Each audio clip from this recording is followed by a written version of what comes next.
আসসালামু আলাইকুম প্রিয় দর্শক মণ্ডলী। এই মুহূর্তে আমি আপনাদের সাথে সংযুক্ত হচ্ছি সোশ্যাল মিডিয়া 99 থেকে রিপোর্টার এমডি তাহের আহমেদ। আমি এখন অবস্থানরত আছি বড়লেখা উপজেলার ৪ নং উত্তর শাহবাজপুর ইউনিয়ন পরিষদ ১ নং ওয়ার্ড বড়াইল গ্রামে। বড়াইল গ্রামে বিখ্যাত একটি ফুটবলের মাঠ রয়েছে। এই সেই মাঠে কিন্তু পাশে আমি দাঁড়িয়ে আছি। সেই মাঠে খেলোয়াড়রা খেলতে গিয়ে রাস্তা আছে, কিন্তু ওই যে মাঠে প্রবেশ করার জন্য বিকল্প কোনো রাস্তা ছিল না, একটি রাস্তা, এবং সেই রাস্তা দিয়ে যেতে হচ্ছে। আগে এই খাল পারাবার হতো, কিন্তু এখন এই খাল পারাবার হওয়ার জন্য সুযোগ সুবিধা করে দিয়েছেন।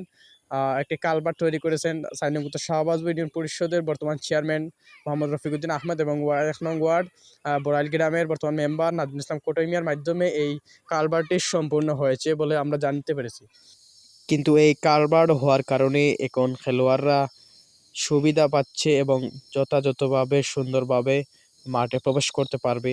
আগের মতো কষ্ট করে খাল পার হয়ে যেতে হবে না।